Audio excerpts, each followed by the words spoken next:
इस video lecture दे विच discuss करांगे alternators के बारे।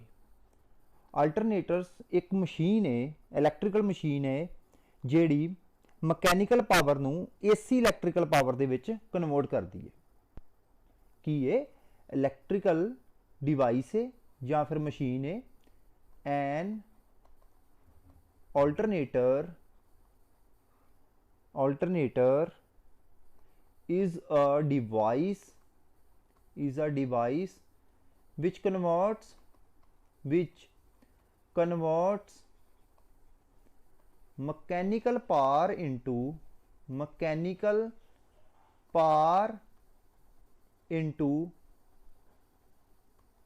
AC electrical power, power. Clear हो गया।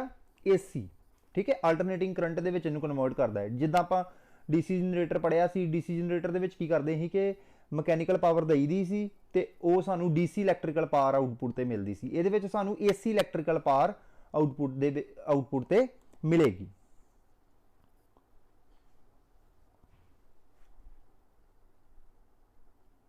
Okay, an alternator is also called synchronous generator।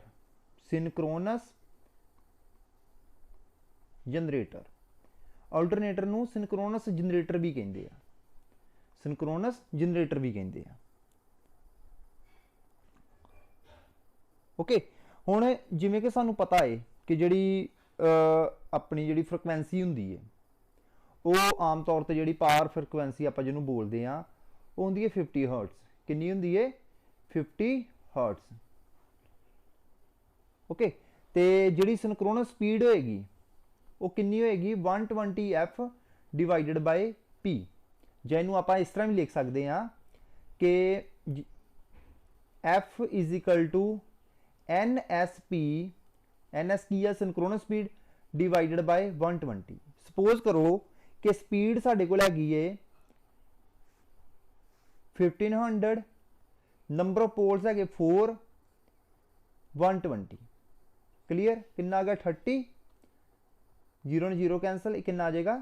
50। कितना आ गया? 50 हर्ट्स। मतलब की आ कि जेकर साढ़े को 4 पोल की मशीन होवे ते वो 1500 RPM ते रोटेट करे तो सानू 50 हर्ट्स फ्रिक्वेंसी मिलेगी। डिजायर्ड फ्रिक्वेंसी की है साडी 50 हर्ट्स।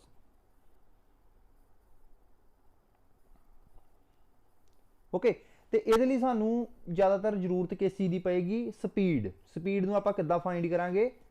स्पीड नूं आपां फाइंड करांगे NS सिंक्रोनस स्पीड कहंदे आ is equal to 120 F divided by P। यह रिलेशन बहुत इंपोर्टेंट रिलेशन है। इस रिलेशन नूं तुसीं याद कर लियो। ओके, हुण फ्रिक्वेंसी तो आम तौर पर जी आ 50 हर्ट्स की रहनी है। नंबर ऑफ पोल्स नूं तुसीं घट वध कर सकते जी। सपोज करो कि फ्रिक्वेंसी आपां 50 हर्ट्स लैली आ, पोल आपां 2 करते हैं तो फिर सिंक्रोनस स्पीड कितनी होएगी? 3000 RPM। कितनी होएगी? 3000 RPM, रेवोल्यूशन पर मिनट।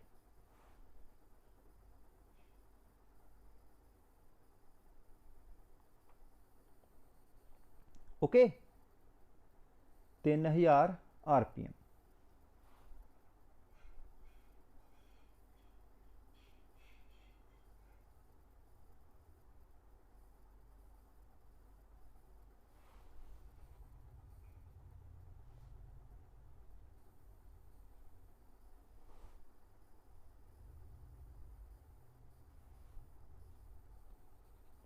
क्लीयर हो गया। इस तरीके दे नाल जेकर आप नंबर ऑफ पोल्स की गिनती बढ़ा के 6 कर दीए फिर कितना आ जाएगा? कितनी स्पीड आ जाएगी? 1000 RPM। उदा 3000 RPM आई, इदा कितनी आ जाएगी? 1000 RPM। कोई औखी गल तो नहीं है।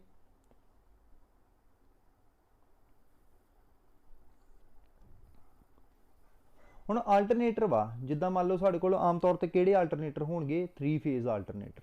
किहड़े होणगे? 3 फेज अल्टरनेटर। 3 phase alternator. हुण 3 फेज अल्टरनेटर की हो गए?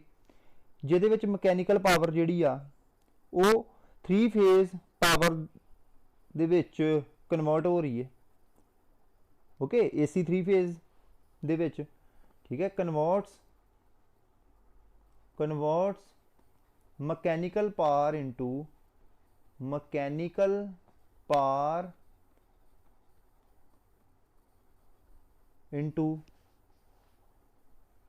3 फेज पावर।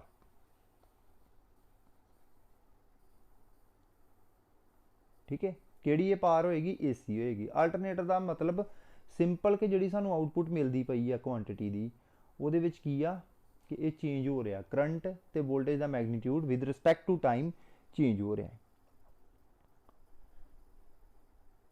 जे ये आप ला दी यूज़ करिए, किहड़ा ला यूज़ होएगा, ठीक है, बेसिक ला ये किहड़ा लगता है, बेसिक ला। ठीक है, ये अपलाई होणगे Faraday's law of electromagnetic induction. किहड़े लॉ अपलाई होणगे, Faraday's law of electromagnetic induction. Electromagnetic induction,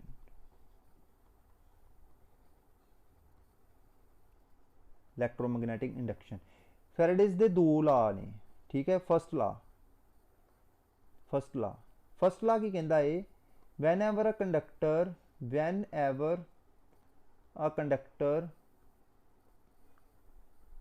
cuts by the magnetic field or flux,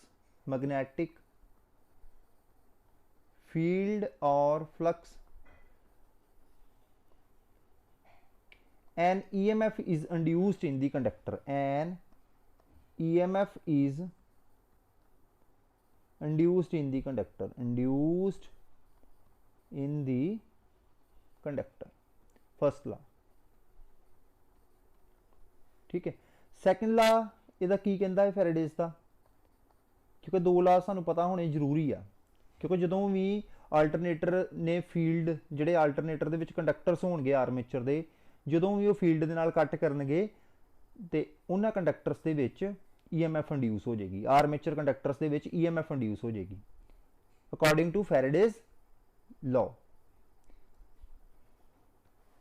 Faraday's laws of electromagnetic induction. Second law कहता वा हुण इहदे विच EMF की आपां गल करनी है। ठीक है, द EMF इंड्यूस्ड इन या इत्थे लिख देंगे the magnitude of EMF induced in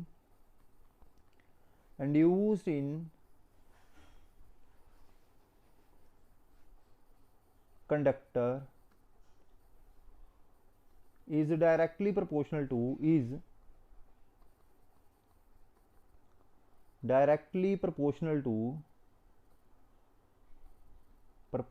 to rate of change of flux linkage,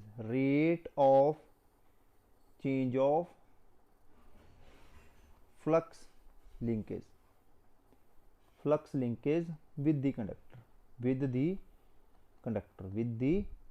के कंडक्टर दे नाल जिन्नी फ्लक्स लिंक करेगी उन्नी EMF जिहड़ी आ वो इंड्यूस हो जाएगी।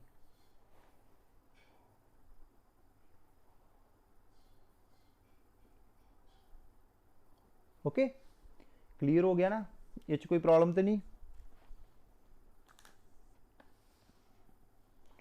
नेक्स्ट है कंस्ट्रक्शन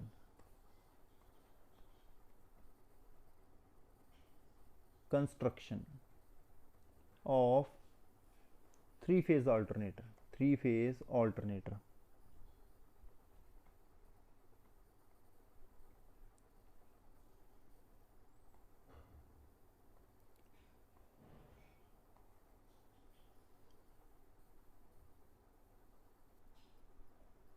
ओके, जिद्दां ਆਪਾਂ इंडक्शन मोटर की गल की है उस तरीके दे नाल अल्टरनेटर के भी दो मेन पार्ट होणगे।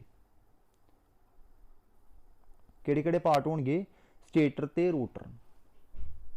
ठीक है, किहड़े होणगे, स्टेटर किहड़ा हुंदा है, स्टेशनरी पार्ट।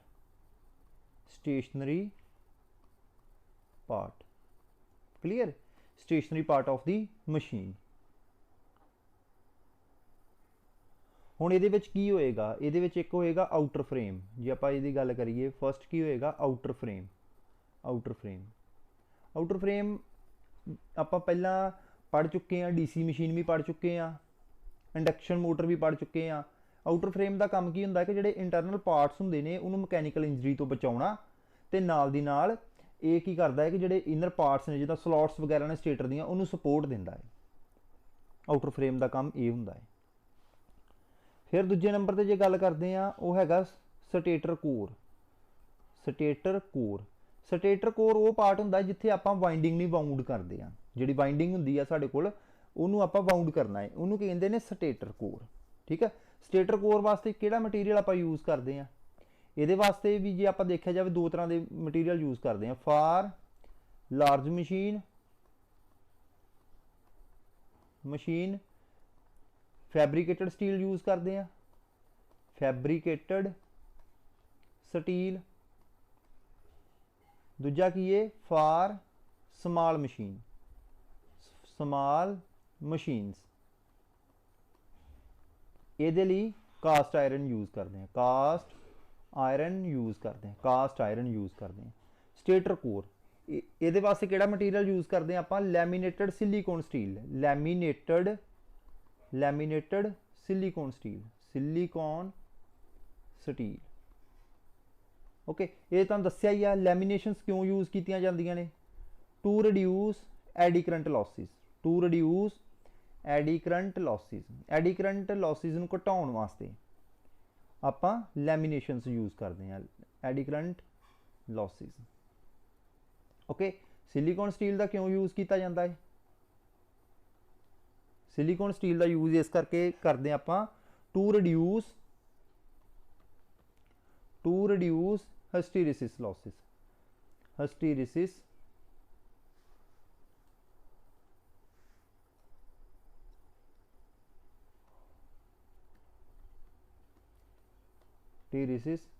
लॉसिस। ओके, दोनों लॉसिस की ने, आयरन लॉसिस ने, इनू आपां कोर लॉस भी कहने हैं, कॉन्स्टेंट लॉस भी आखते हैं। तीजा है stator winding, stator winding, stator winding, clear. तो स्टेटर वाइंडिंग दे विच आपां 3 फेज वाइंडिंग ही करांगे, तो 3 फेज वाइंडिंग के किन्ने टर्मिनल्स होणगे, 6। ठीक है, 3 कॉइल्स होणगियां ना, जिन्हों आपां डिफरेंट मतलब 120 डिग्री एंगल ते आपां इनू प्लेस किया होएगा, इलैक्ट्रिकल डिग्री ते 120 इलैक्ट्रिकल डिग्री ते इनू प्लेस किया होएगा एंगल ते 6 टर्मिनल जिहड़े बाहर आउणगे। इत्थों ही आपां देख लांगे कि आउटपुट ते सानू मतलब 3 टर्मिनल चाहिए होंदे आ, ते उस हिसाब नाल आपां इहदी वाइंडिंग कर लांगे। ठीक है, स्टार डेल्टा जो भी है। ओके, जिहड़ा दूसरा पार्ट है वो हैगा रोटर। रोटर, रोटर की होंदा है, rotating part of the machine, rotating part of the machine. ये की है, rotating part of the machine. हुण रोटर होंदे साडे कोल दो तरह के, रोटर किन्ने तरह के होणगे, there are 2 types of rotor. एक होंदा salient pole type, salient pole type. Okay, salient pole type, salient pole type rotor वो रोटर होंदे जिहदे विच पोल सानू सामने नज़र आ जांदे आ। ठीक है, जिवें कि तुसीं इस डायग्राम दे विच वेख सकदे जे कि किन्ने पोल दी किन्ने पोल का जनरेटर हो सकता है, किन्ने पोल का अल्टरनेटर हो सकता है। तुसीं इत्थे देख सकदे किन्ने पोल का है, 4 पोल का। ओके, किन्ने पोल का है, 4 पोल का, 4 पोल है, क्योंकि सानू सामने नज़र आ रहे हैं। इनू आपां कहने सेलीएंट पोल टाइप, की कहने आ, सेलीएंट पोल टाइप। तो इनू शाफ्ट दे उत्ते आपां माउंट कीता हुंदा है, आ शाफ्ट वा, शाफ्ट दे उत्ते ही इन्हां नू आपां माउंट करना वा।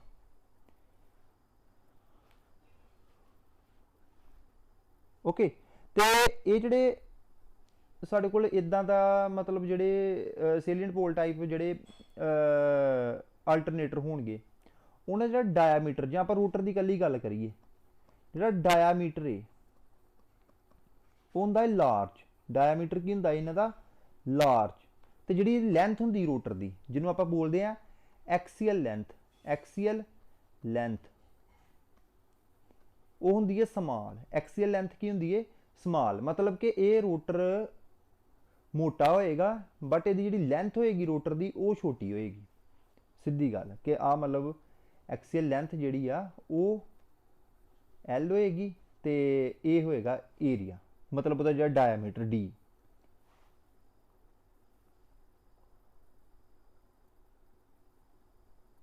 ओके, तो इन्हों का जो यूज़ किया जाता वा slow and medium speed alternators दे विच करते हैं आप। स्लो एंड मीडियम स्पीड वास्ते इन्हों का यूज़ किया जाता है। Medium speed, slow and medium speed, ठीक है। और स्पीड कितनी हो सकती है? 120 RPM तो 400 RPM तक हो सकती है। 120 RPM तो 400 RPM तक उसकी स्पीड हो सकती है।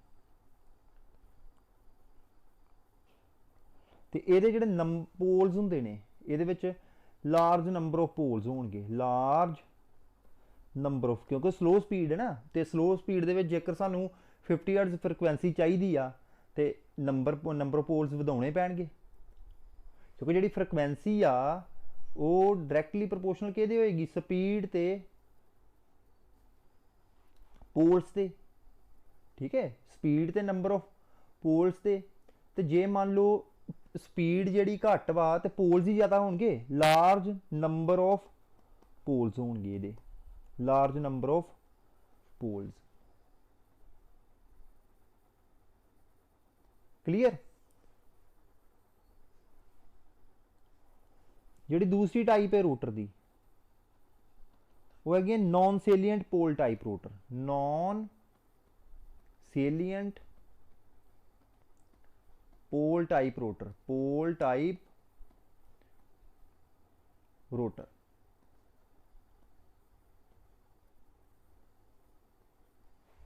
हुण non salient pole type rotor की होएगा? जिद्दां कि आपां सेलियंट पोल टाइप देखा कि उहदे सानूं पोल्स नज़र आउंदे आ, इत्ते कुछ नहीं नज़र आउणा, ये सिंपल इस तरह का होएगा। इसे सानूं पोल्स का पता नहीं चलना किन्ने होणगे किन्ने नहीं। ओके, तो जे ये डायमीटर की गल करिए, डायमीटर ये जी मोटाई होएगी रोटर की वो होएगी समाल। डायमीटर जो घट होंदा है, तो जी एक्सीअल लेंथ मतलब लेंथ होंदी है रोटर की वो ज़्यादा होएगी। एक्सीअल लेंथ वो की होएगी? ज़्यादा होएगी, लार्ज होएगी।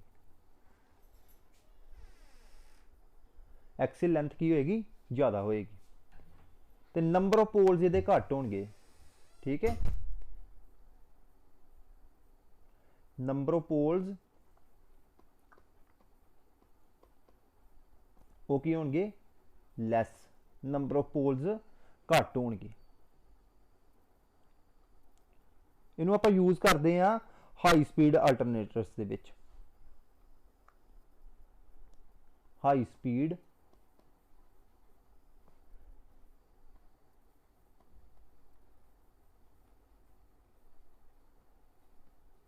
अल्टरनेटर्स दे विच स्पीड कितनी होएगी? 1500 RPM और 3000 RPM। जे 1500 RPM होया तो 4 पोल का अल्टरनेटर होएगा, क्योंकि 50 हर्ट्ज फ्रिक्वेंसी सानू चाहिए आ। तो जे 3000 RPM होया तो 2 पोल्स के अल्टरनेटर होएगा, 2 पोल्स होंगे।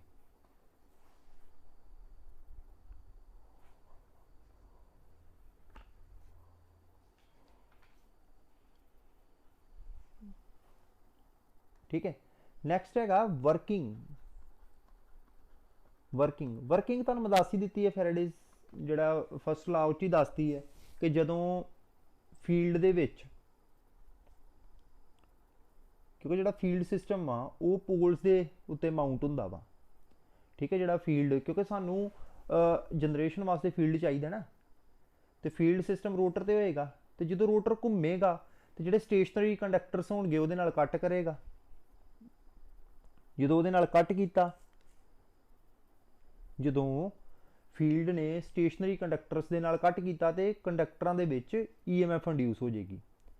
ਜਿਹੜੀ ਇਸ ਤਰੀਕੇ ਨਾਲ EMF ਇੰਡਿਊਸ ਹੁੰਦੀ ਆ ਉਹਨੂੰ ਕਹਿੰਦੇ ਨੇ ਡਾਇਨਾਮਿਕਲੀ ਇੰਡਿਊਸਡ EMF। ਕੀ ਆਖਦੇ ਨੇ? Dynamically induced EMF। Dynamically induced EMF। Clear? Working मतलब सिंपल ही है, वर्किंग दे विच कोई खास चीज़ नहीं हैगी करने वाली। नैक्सट है frequency of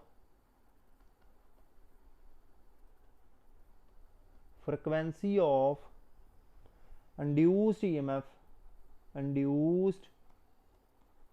EMF of three-phase alternator,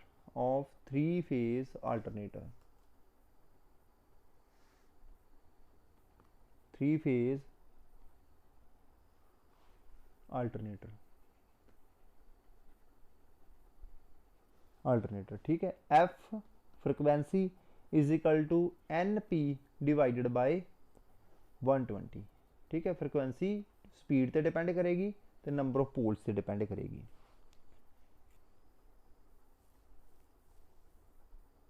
okay, frequency जिहड़ी आ इन्हां दोनों चीज़ों के उत्ते डिपेंड करेगी।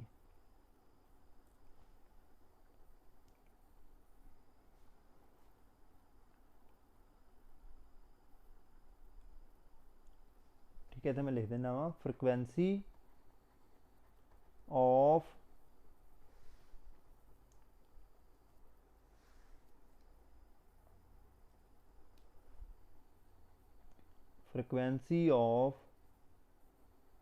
induced EMF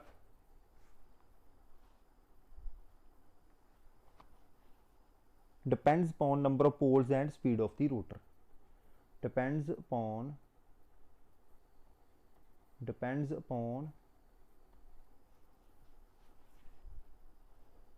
the number of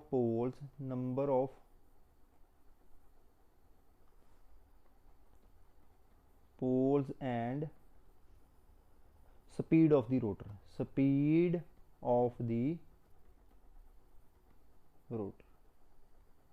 clear?